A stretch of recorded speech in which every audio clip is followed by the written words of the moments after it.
माता की, जय माता की, जोर से बोलो जय माता की, जय माता की, जय माता की, जोर से बोलो जय माता की, जय माता की। देवी भगवती बोलती है, मैं सच्चिदानंदमयी सर्वात्मा देवी रुद्र वसु आदित्य तथा विश्व देव गणों के रूप में विचरती हूँ और मैं ही मित्र और वरुण हूँ। शत्रुओं के नाश आकाशचारी देवता सोम को, त्वष्टा प्रजापति को तथा पुषा और भग को भी धारण करती हूँ। इसमें सारा ही देवी का बताया है। जो भविष्य के संपन्न होकर देवताओं को उत्तम भविष्य की प्राप्ति कराता है तथा उन्हें सोम रस के द्वारा तृप्त करता है, उस यजमान के लिए मैं ही उत्तम उपासकों को उत्तम यज्ञ का फल देने वाली हूँ और धन प्रदान करती हूँ। संपूर्ण जगत की अधीश्वरी, अपने उपासकों को धन की प्राप्ति कराने वाली, साक्षात करने योग्य परब्रह्म को अपने से अभिन्न रूप में जानने वाली तथा पूजनीय देवताओं में प्रधान हूँ। मैं प्रपंच रूप से अनेक भावों में स्थित हूँ। संपूर्ण भूतों में मेरा प्रवेश है। अनेक स्थानों में रहने वाले देवता जहाँ कहीं भी कुछ भी करते हैं वे सब मेरे लिए करते हैं। जो भी देवता कुछ करते हैं वो सब मेरे लिए ही करते हैं। जो अन्न खाता है वह मेरी शक्ति से ही खाता है, क्योंकि मैं ही भोक्ता शक्ति हूँ। इसी प्रकार जो देखता है, सांस लेता है, जो कहीं हुई बात सुनता है, कहता है, सहायता से जो वह मेरी ही सहायता से उक्त सब कर्म करने में समर्थ होता है। जो मुझे इस रूप में नहीं जानते वे न जानने के कारण ही दीन दशा को प्राप्त होते जाते हैं। वे बहुश्रुत में तुम्हें सदा के से प्राप्त होने वाले ब्रह्म तत्व का उपदेश करती हूँ।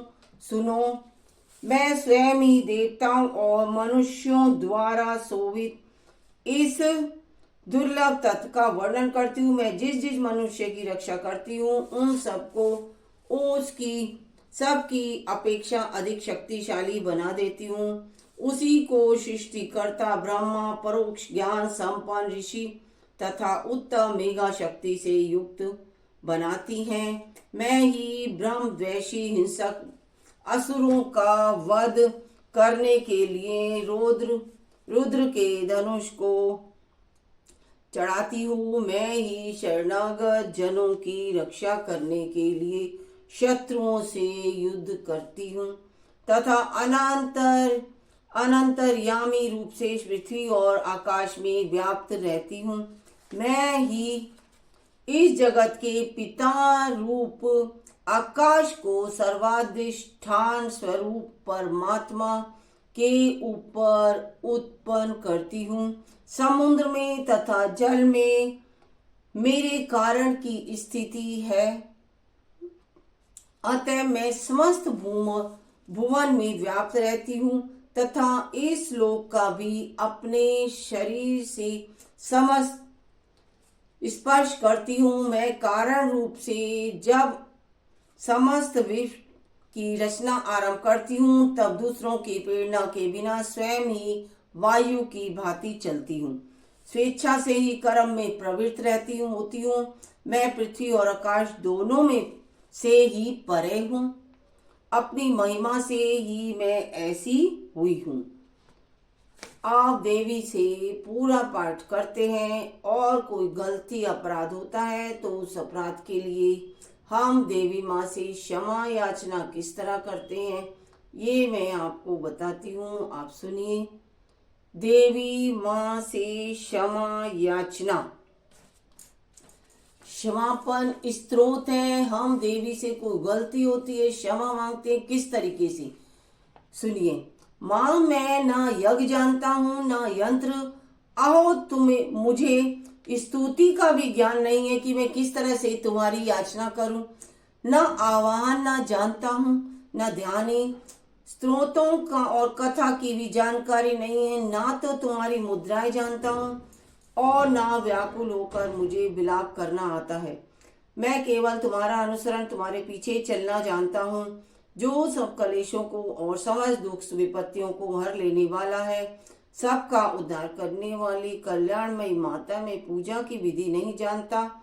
मेरे पास धन का भी अभाव है, मैं स्वभाव से भी आलसी हूँ तथा मुझसे पूजा की यथा विधि संपादन हो ही नहीं सकता है। इन सब कारणों से तुम्हारे चरणों की सेवा में भी त्रुटि हो गई है, उसे क्षमा करना, क्योंकि कुपुत्र का होना संभव है किंतु कहीं भी कुमाता नहीं होती। माँ इस पृथ्वी पर तुम्हारे सीधे साधे पुत्र तो बहुत से हैं, किंतु उन सब में मैं ही तुम्हारा अत्यंत चपल बालक हूँ। उसकी आप सुनिए, मेरे जैसा चंचल कोई बिरला नहीं है। शिवे मेरा जो है वह त्याग होता है, वह तुम्हारे लिए कदापि उचित नहीं, क्योंकि संसार में कुपुत्र का होना संभव है किंतु कहीं भी कुमाता नहीं होती है। हे जगदम्बे, हे माता, मैं तुम्हारे चरणों की सेवा कभी नहीं की। देवी तुम्हें अधिक धन की को भी समर्पित नहीं किया, तथापि मुझ जैसे अधम पर जो तुम अपार स्नेह करती हो, इसका कारण यही है कि आप संसार में कुपुत्र पैदा हो सकते हैं परंतु कहीं भी कुमाता पैदा नहीं होती। गणेश जी को जन्म देने वाली माता पार्वती, मुझे नाना प्रकार की सेवाओं में व्यस्त रहना पड़ता है, इसलिए 85 वर्ष से अधिक अवस्था बीत जाने पर मैंने देवताओं को छोड़ दिया।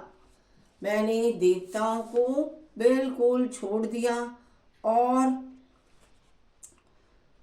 अब उनकी सेवा और पूजा मुझसे नहीं हो पाती, अतएव उनसे कुछ भी सहायता मिलने की आशा भी नहीं है। इस समय यदि तुम्हारी कृपा नहीं होगी तो मैं अवलंब रहित होकर किसकी शरण में जाऊंगी।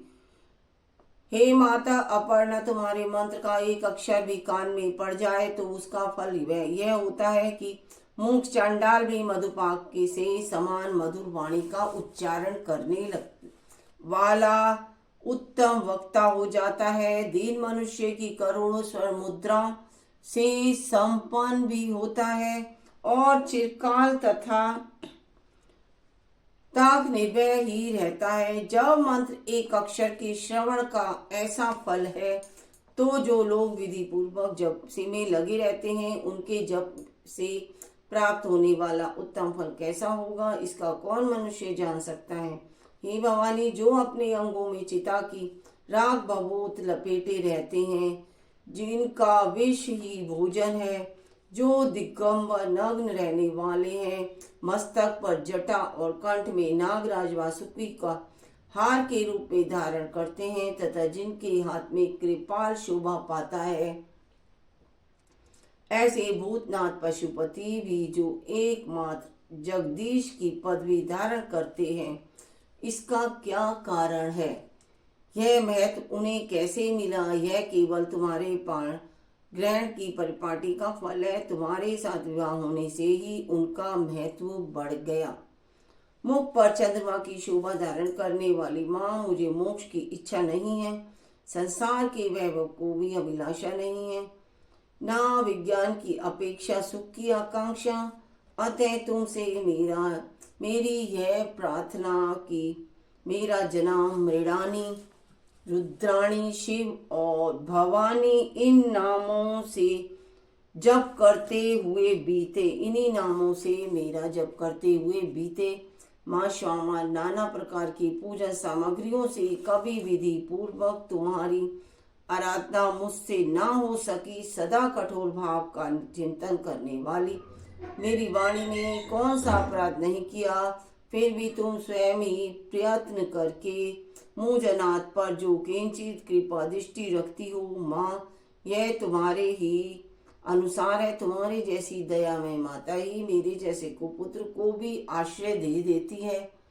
मैं तो कुपुत्र हूँ, मुझे भी आश्रय आप ही देंगी और देती है। माँ दुर्गे करुणा सिंधु माहेश्वरी, मैं विपत्तियों में फंसकर आज जो तुम्हारा स्मरण करता हूँ, पहले कभी नहीं करा, इसे मेरी शठता ना मान लेना, क्योंकि भूख प्यास से पीड़ित बालक माता का ही स्मरण करते हैं। जगदम्बे, मुझ पर जो तुम्हारी पूर्ण कृपा बनी हुई है, उसमें आश्चर्य की कौन सी बात है। पुत्र अपराध पर अपराध क्यों न करे, फिर भी माता उसकी उपेक्षा नहीं करती। महादेवी, मेरे समान कोई पापी नहीं है और तुम्हारे समान कोई पाप हारनी भी नहीं है। ऐसा जानकर जो उचित जाने वही करें। आप मेरी गलतियों को क्षमा करें। बस इतनी ही आपसे प्रार्थना है। सुबह शाम रात दिन कितनी गलतियां होती रहती हैं, कुछ पता नहीं होता, गलती होती है। सभी से माफ करना तुम्हारा काम है, तुम ही माफ करोगी। ओम जय माँ, जय माँ, जय माँ दुर्गे, जय माता की, जय माता की, जय माँ, जय माँ।